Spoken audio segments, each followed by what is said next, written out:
Welcome to Bionic Life. My name is Kevin. Today I want to talk briefly about our water system and our water situation where we are. We are on a well. It's probably 85 feet deep.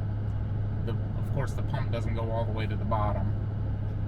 And our water table, I think, sits somewhere around 25, 30 feet. So we really only have about 50 foot of usable volume of actual water in our well. I don't think our well ever hit the numbers that are recorded with the Department of Natural Resources. Whoever the well logs are turned into, I think they said we were getting, at the time when they drilled it, I think they were saying we were getting 1.5 gallons a minute. And I don't really believe that. I think we were getting about 1 gallon a minute then, and it's not gotten much better. Seems like it's about 0.5 gallon a minute. Probably 8-10 years ago, we put in a well pump controller and a float box and a 400-gallon tank in our basement, hoping that when we're gone for the weekend or if we're on a trip or whatever, the well would fill the tank and recover, and then we wouldn't have to worry about much. But as we found out, even with the 400-gallon tank and the system that we have, we were running out of water. The way the system works is there's a float in the 400-gallon tank. When it drops to a certain level, the pump kicks on, and it will pump until the tank is either at the level that the float tells it to shut off, or the well is empty. And lately it's been pumping a lot until the well's empty, and the tank level has been dropping and dropping. The tank and the pump helped a lot, but it's not the be-all, end-all. In a conversation with my insurance agent, of all people, I found out there's bulk water. I'd never heard that there's bulk water available in a lot of communities. And I'm not sure it's isolated to Northeast Ohio either. There are 2 places that we can get, well, there's more than that, but 2 that are reasonably close to where we travel on a regular basis.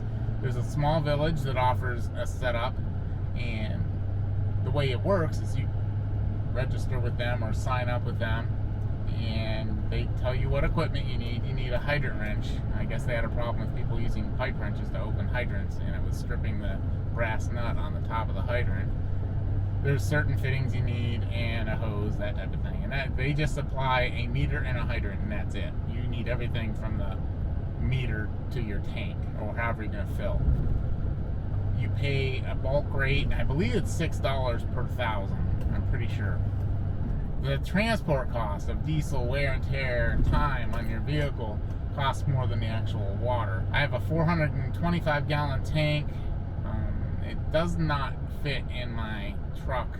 I think it was designed for the older 1990s, 1988 through like 99, 2000 Chevy beds, pickup beds, because the sides want to rub on the bed rail. I have to actually keep it on a pallet, which isn't a bad thing because that's how I load it and unload it and keep my bed free.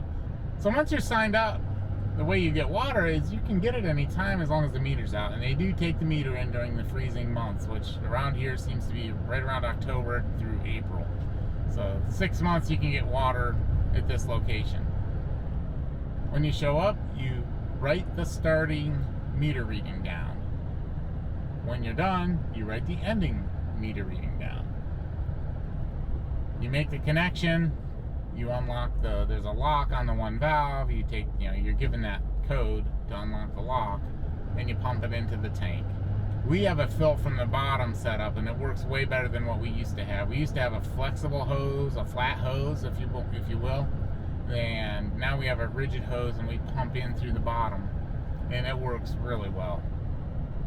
The same hose that we used to fill the tank from the hydrant is the hose that we use to empty the tank into our holding tank in the basement. We used to dump through a window near the tank. In the winter, that's kind of a pain, and there's times when you can't get all the water out, and when it's really cold, there's times where the valve could freeze. So my preference is to have the truck in the garage. I cut a hole in top of the tank and ran a 3-inch drain waste vent line to our garage. And our garage has a pair of steps that I had to cut around to make it work. Wow, this is a really rough spot in the road. Work around that. We have the inlet in the garage, and it discharges it, and the line runs over to the tank, and it works out really, really well. In order to get water in the winter time, there's another location that's operated by the county water department itself, the environmental services, and it's a little bit different system. You prepay, it's put on a card.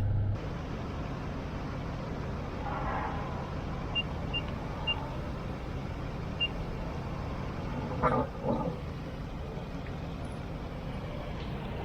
want to mention this system here, it pumps way slower than the other fill point at the hydrant.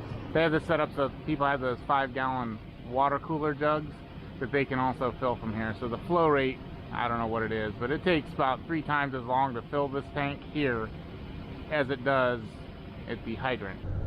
This location, the county location, is a lot more refined. It's about double the cost for the water, but like I said, I think it's $10 or $11 per thousand with the county. At the village it was $6, but I think the meters are, a little more accurate at the county. Things can be left for interpretation at the village, so sometimes you have to question whether or not you're getting billed for the proper amount of water. The way the setup works at the county location is you show up, the hose is there, all you have to do is make the connection to your tank.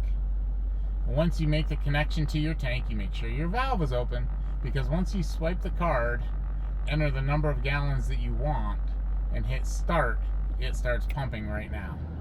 So you want to be ready for it. But it's a much easier setup. It only pumps the amount that you enter. So it's kind of my tank says 425, but I think it holds 430 to be clear full, and I prefer to have the tank clear full so it's not sloshing around. But it's an all-weather, all-temperature setup. It's a little bit further from our house, but when I drop my cameraman or my son off where he works at a little dairy farm, the distance from there to our house is about the same as going to the other location. So it's kind of a wash in that respect. So basically that's how we do it. We have a bulk water account in 2 locations. If we need water, depending on what our schedule is and how things are working out, I'll try to time it to where we're going by there and grab a load. It takes 10 minutes to offload it, maybe. I then park my truck on an incline so that the water drains out, so I can empty the tank out without it tweaking my pallet that it's sitting on. And that works out pretty good. So if you found value in this content, please like and subscribe. If you think that somebody else will find value in it, please share. Thanks for watching. Have a great day.